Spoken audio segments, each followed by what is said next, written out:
a performing group. I was part of a sketch group for a very long time. So I found like, oh, I am the, loud, pratfall kind of. Yeah, I'm the one who, really.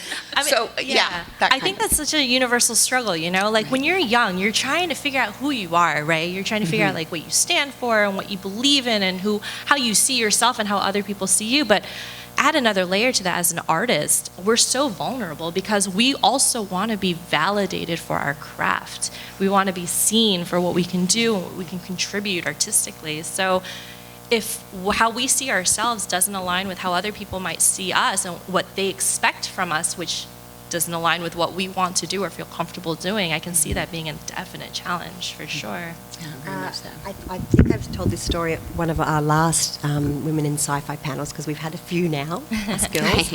But it's so true what you say. And at these amazing conventions, we meet you guys, and so many people come up, and we're so supportive of you because we wouldn't be here unless it was for you. So thank you so much for supporting our dreams and helping us along the way.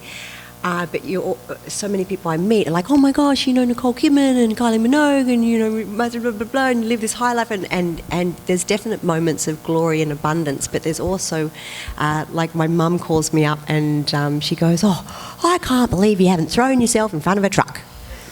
It's a typical, nice mum thing to say. Like, she's trying to be supportive, but you're like, huh? She goes, you just hear no,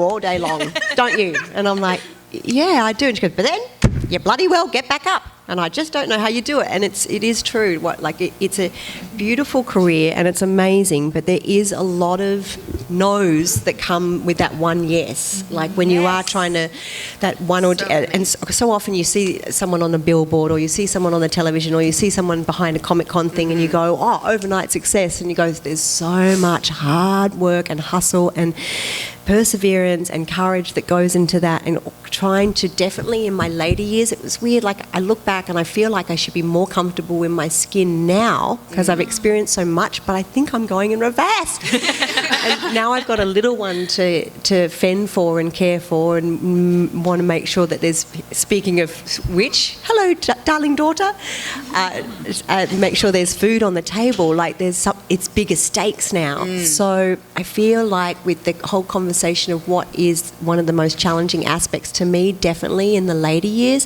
has been reminding myself to be positive and then keep creating new work no matter what. And instead of putting that turbulent energy when you do hear a no into, oh, poor me, what am I going to do? Go, oh, it's obviously God, Zen, Buddha, the universe, myself telling me that's not the choice. Create a new one. And maybe don't wait for the phone call to come in. Don't wait for the phone to ring.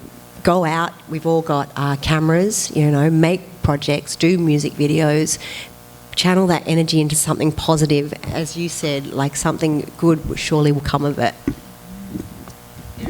Yeah, I mean, I don't know.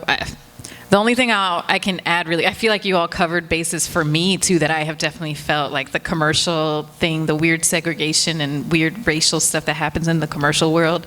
It's so antiquated, but yeah, it's still happening.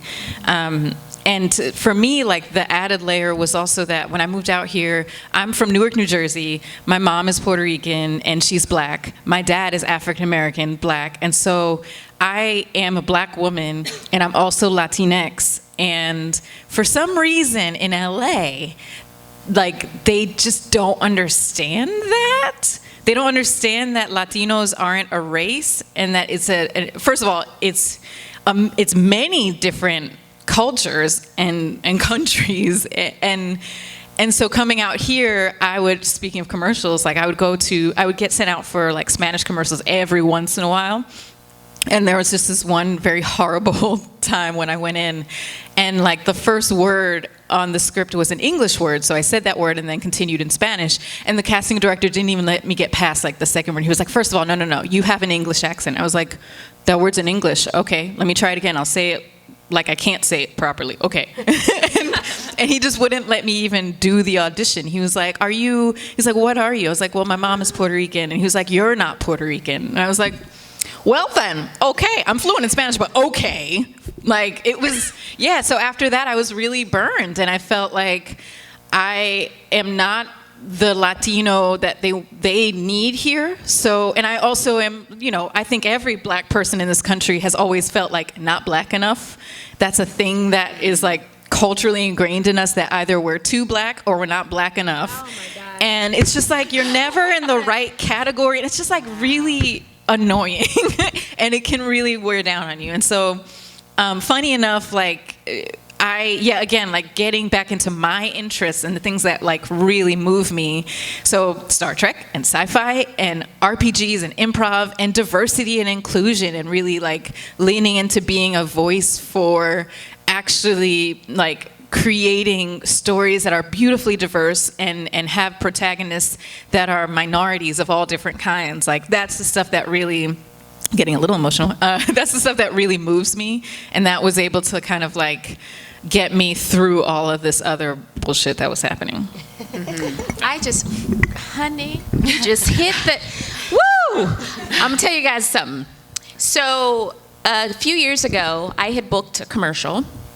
And I could tell, when you're like vibing with the director, and so I knew, I was like, I'm gonna book this commercial. So I booked the commercial, and literally 30 minutes later, my agent calls me, and she's like, Nakia, this has never happened. And I was like, what has never happened? And so you could tell she was nervous to tell me. She said, the ad agency decided to go with a girl that was more ethnic. What? I was hired and fired in 30 minutes. Oh my God. Because I was not black enough. Yeah. So it's just, they still had to pay me because they booked me, which was great. I still got paid. But the fact that I didn't have a mini afro, so I wanted to see the girl that booked it, and she had like a little baby afro, and she was darker skinned, and I was like, okay, right. So it's very relevant still. It's still. And I loved what you said about, many people think that once you're on a television show, you have $1 million. Right. You live in a big house, and you have no financial problems. That is the case for some people, but it's not for all actors. And there's still the struggle after you're on a television show to create more work for yourself. You go to these auditions, you're told no 50 million thousand times before you get that one yes. Even after being on a television show. That's been my life. And so my kids, it's so funny, because my older son is 19, my youngest son is 16. Neither of them are really in the entertainment business. My younger son wants to be a musician, so he's been producing. And so they see me go on and they read lines with me, and they're just like, Mom, you're gonna get this one. You're gonna, it's so cute. They're so supportive, but they see the grind. They see how hard it is. They see what this entertainment business can do to you, because you have the ups and the downs, and it's not all gravy all of the time. It's great when you get in, but it's staying in that's the huge thing. Viola Davis is really huge now. But a lot of people think that I don't know, maybe it was The Help that made her take off. She's been working for years, but nobody knew her. Yeah. It took that one job for them. Oh, wow, I've never seen it. She's been working for 25 years. That overnight success. Yes, but it's really, and so that's the story of our lives. Mm-hmm. I feel like we're just depressing the hell out of it. I was literally about to say, by the way, do you know how lonely sometimes being an actor can be? Let me tell you, because you're basically preparing auditions and going into a room with a lot of other people who are like just as nervous as you are, and maybe saying, hey, how you doing? Oh, great, you're here too. I'm so excited. You people who look just like you. That's so great. I'm so glad you're here. Let's go. And then you go home, and it's like for real. I think that was what was so bizarre to me when I was doing this full time. And yes, the same thing. My sketch group was turned into a sitcom. I was a regular on a sitcom for a year, and started booking feature films. And I thought, this is it, but it's so not. It was easy for kind of like a year. And then it went right back to just as many highs and lows. So it's a very bizarre business in which time, energy, work, study, preparation does not guarantee anything. You know, this really is, I don't know, probably one of the only careers in which you can study your ass off and become extremely skilled in what you do.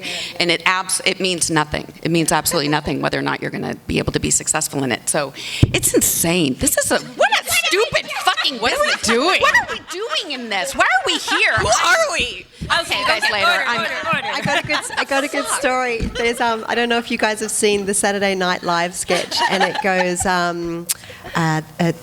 the 24. It goes. Are you feeling run down, stressed out? About to totally freak out?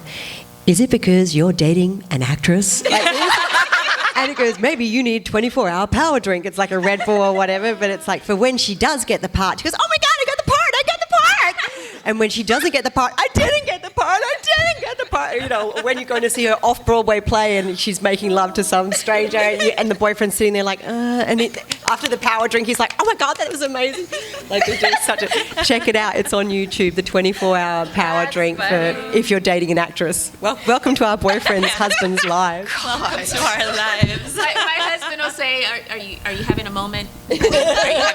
He knows, like when he sees it, "Are you having a moment?" I was like, "I'm having a moment, babe." He's like, "Okay." And he leaves the room. Yes. I feel like my husband has gotten to the point where if I get a big audition, there's that moment of like, "Oh, that's exciting." Fuck. Yeah. Stay calm. Yeah. No expectations, you know. Yeah. Oh my God, that's a whole nother world in itself right there. Do we have questions? Yeah. I feel like we're just sitting here yapping. Yeah.